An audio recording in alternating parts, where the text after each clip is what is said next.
time you walk into the room, got me feeling crazy, like my heart boom boom. Any other boy would stare, but me I look away, cause you're making me scared. Trying not to breathe, 1, 2, 3. Assalamualaikum warahmatullahi wabarakatuh. Shalom, Om Swastiastu, Namo Buddhaya, Salam Kebajikan, Rahayu Rahayu. Perkenalkan, nama saya Francisia Suryani Inasesen Keban dengan NIM 2024720035. Tujuan saya membuat video ini untuk menempuh mata kuliah belajar dan pembelajaran di SD.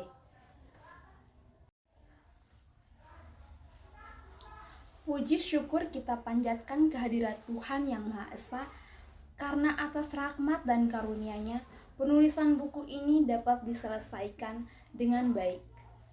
Buku ini disusun sebagai bagian dari upaya memahami dan memperkenalkan berbagai strategi pembelajaran sekolah dasar atau SD, yang merupakan tahap awal pendidikan formal bagi anak-anak di Indonesia. Pendidikan di tingkat dasar memiliki peran yang sangat penting dalam pembentukan karakter, pengetahuan, dan keterampilan dasar siswa. Oleh karena itu, penting bagi pendidikan di SD untuk menerapkan strategi pembelajaran tidak hanya efektif dalam transfer ilmu, pengetahuan, tetapi juga dapat merangsang minat dan kreativitas siswa.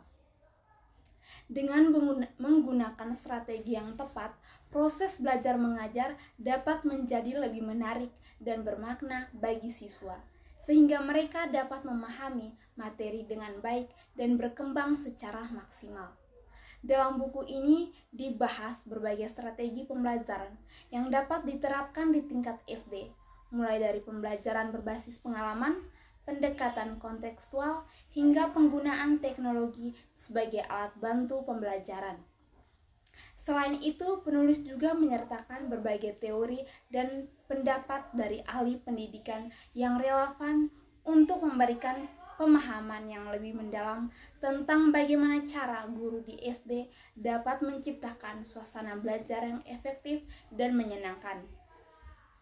Penulis berharap buku ini dapat memberikan wawasan inspirasi bagi para guru dan pendidik di tingkat SD, serta dapat menjadi referensi yang berguna dalam merancang dan mengimplementasikan strategi pembelajaran yang sesuai dengan karakteristik dan kebutuhan siswa. Tidak lupa, penulis juga mengucapkan terima kasih kepada semua pihak yang telah memberikan dukungan dan masukan dalam menyusun buku ini. Akhir kata, semoga buku ini dapat memberikan manfaat dan kontribusi positif dalam pengembangan kualitas pendidikan, khususnya di jenjang pendidikan dasar. Di sini saya akan menjelaskan materi tentang jenis-jenis strategi pembelajaran. Strategi pembelajaran langsung atau direct interaction merupakan pendekatan yang paling tradisional dan sering diterapkan di berbagai tingkat pendidikan, termasuk di sekolah dasar. Pada metode ini, guru berperan sebagai penyampaian informasi utama yang memberikan penjelasan yang jelas dan sistematis kepada siswa mengenai materi sedang diajarkan. Rosenstein menjelaskan bahwa dalam pengajaran langsung, guru secara eksplisit menyampaikan langkah-langkah atau prosedur, kemudian siswa harus diikuti dengan latihan terstruktur serta umpan balik yang segera diberikan. Pendekatan ini cocok untuk materi yang membutuhkan pemahaman dasar atau keterampilan teknis yang berstandarisasi. Strategi pembelajaran kolaboratif mengedepankan kerjasama antara siswa dalam kelompok untuk pencapaian tujuan pembelajaran bersama. Johnson dan Johnson menyatakan bahwa pembelajaran kolaboratif mendorong siswa untuk saling berbagi pengetahuan, pengalaman, dan pemecahan masalah. Keuntungan utama dari strategi ini adalah siswa belajar tidak hanya dari guru, tetapi juga dari teman-temannya. Proses kolaborasi ini meningkatkan keterampilan sosial, seperti komunikasi, kerjasama, dan pemecahan masalah, yang sangat berguna dalam kehidupan sehari-hari dan di dunia kerja nanti. Pembelajaran berbasis masalah atau PBL adalah pendekatan yang berfokus pada pemecahan masalah dunia nyata sebagai cara untuk mempelajari materi. Dalam metode ini, siswa dihadapkan pada sebuah masalah yang memerlukan mereka untuk melakukan penyelidikan, merumuskan solusi, dan bekerja secara kolaboratif. Browse menjelaskan bahwa PBL tidak hanya mengajarkan siswa untuk berpikir kritis, tetapi juga membantu mereka mengembangkan keterampilan riset dan analisis yang sangat penting di dunia nyata. PBL sangat efektif untuk mendorong siswa untuk menghubungkan teori yang mereka pelajari dengan praktik yang nyata dan relevan dengan kehidupan sehari-hari.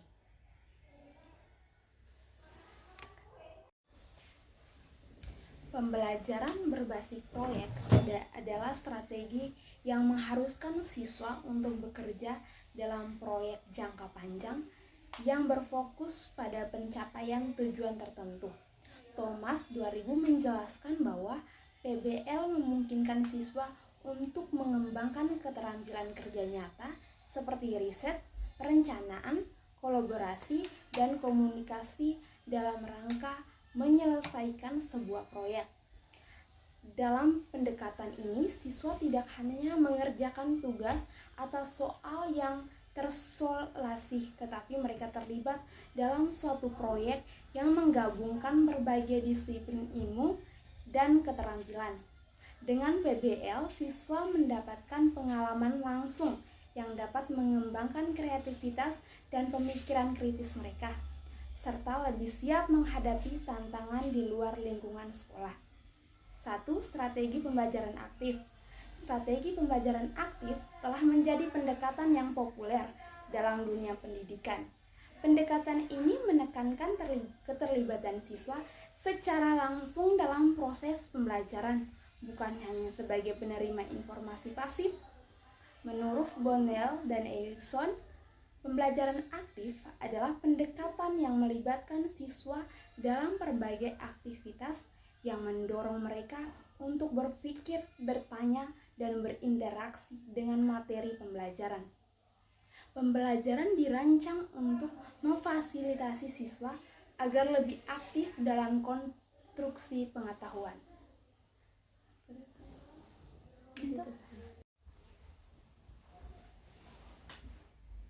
Pembelajaran aktif berfokus pada partisipasi aktif siswa dalam setiap langkah pembelajaran.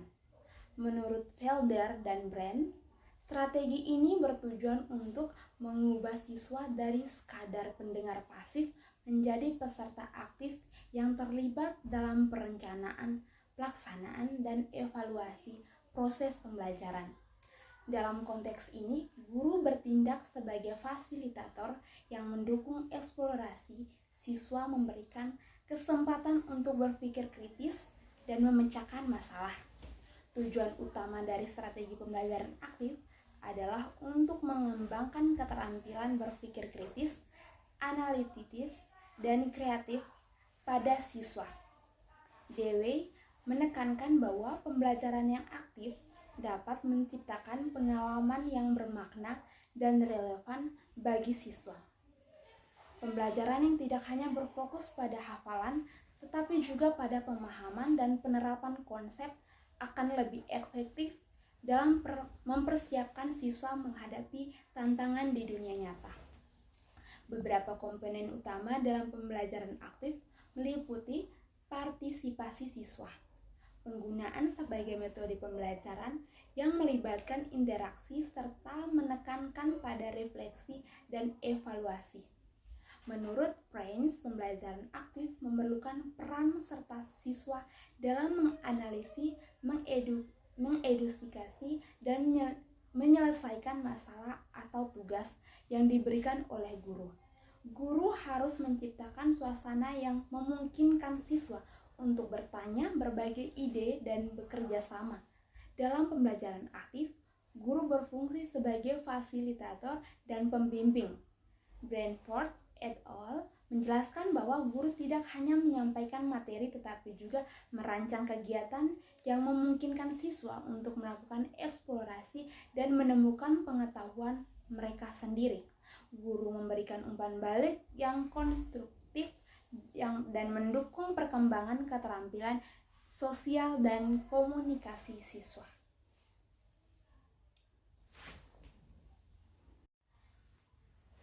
Yang kedua, strategi pembelajaran kooperatif. Pembelajaran kooperatif merupakan suatu pendekatan pembelajaran yang mendorong siswa untuk bekerja sama dalam kelompok kecil guna mencapai tujuan pembelajaran bersama. Menurut Johnson dan Johnson, pembelajaran kooperatif adalah strategi yang mengutamakan interaksi positif antara siswa dalam kelompok di mana setiap siswa bertanggung jawab terhadap pencapaian kelompoknya serta pencapaian pribadi mereka. Melalui pendekatan ini, siswa belajar bukan hanya dari guru, tetapi juga dari teman-temannya. Konsep dasar dari pembelajaran kooperatif adalah kolaborasi. Salvin menjelaskan bahwa pembelajaran kooperatif siswa diorganisasikan dalam kelompok kecil untuk saling membantu dan berbagi pengetahuan. Setiap siswa memiliki peran aktif dalam kelompoknya dan keberhasilan kelompok tergantung pada kontribusi masing-masing anggota. Pembelajaran ini berbeda dari pembelajaran tradisional yang lebih menekankan pada kompetisi antara siswa.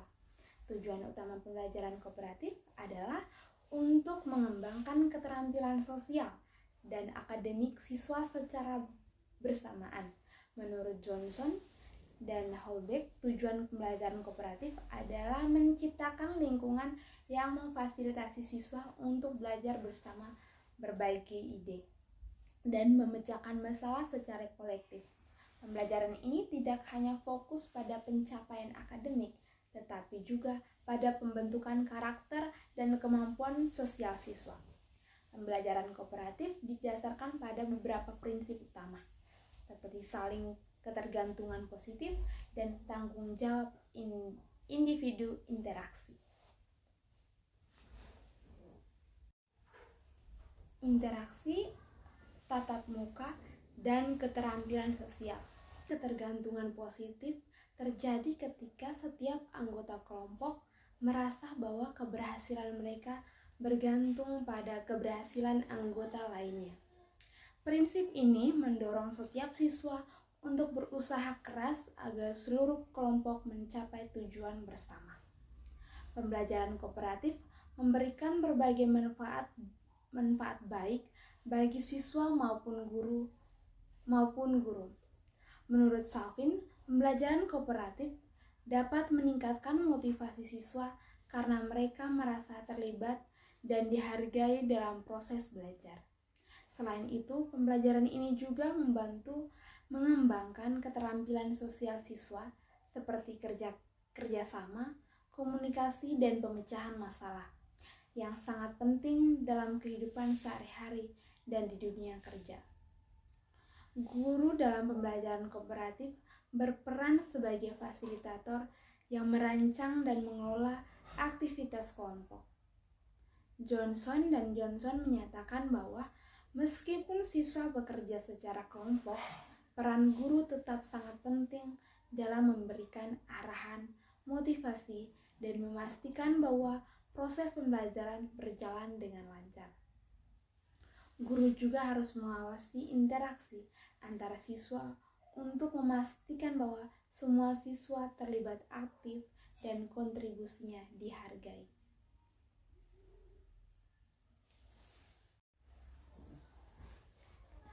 Yang ketiga, pembelajaran inovatif dan kreatif. Pembelajaran inovatif dan kreatif telah menjadi kebutuhan yang semakin mendesak dalam dunia pendidikan. Seiring berkembangnya teknologi dan perubahan sosial, pendidikan harus mampu menyesuaikan diri dengan tuntutan zaman. Menurut Robinson, Kreativitas adalah salah satu aspek terpenting dalam pendidikan abad 21 yang memungkinkan siswa untuk berpikir di luar kebiasaan dan mengembangkan solusi inovatif untuk berbagai masalah. Oleh karena itu, strategi pembelajaran yang inovatif dan kreatif sangat penting untuk diterapkan di kelas. Pembelajaran inovatif merujuk pada penggunaan pendekatan, teknik, atau metode yang baru, berfokus pada meningkatkan kualitas pembelajaran dan membuatnya lebih relevan dengan kebutuhan siswa. Sementara itu, pembelajaran kreatif berfokus pada pemanfaatan imajinasi dan ide-ide baru dalam proses belajar. Jackson mengungkapkan bahwa kreativitas dalam pembelajaran tidak hanya terbatas pada seni atau bidang kreatif, tetapi juga mencakup kemampuan untuk berpikir kritis dan menemukan cara baru dalam memecahkan masalah. Tujuan utama dari pembelajaran inovatif dan kreatif adalah untuk mendorong siswa agar lebih aktif dan terlibat dalam proses belajar. Menurut Sternberg, pendidikan inovatif tidak hanya menekankan pada penguasaan pengetahuan, tetapi juga pada pengembangan keterampilan berpikir kreatif yang dapat digunakan untuk menghadapi tantangan global.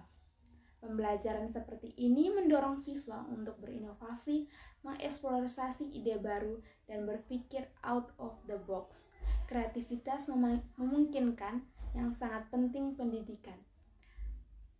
Kreativitas bukan hanya kemampuan untuk menghasilkan ide-ide baru, tetapi juga kemampuan untuk melihat suatu masalah dari berbagai sudut pandang dan mencari solusi alternatif. Dalam pembelajaran kreatif, siswa tidak hanya menerima pengetahuan secara pasif, tapi juga dilatih untuk mengeksplorasi dan mengembangkan ide mereka sendiri dan menyelesaikan masalah.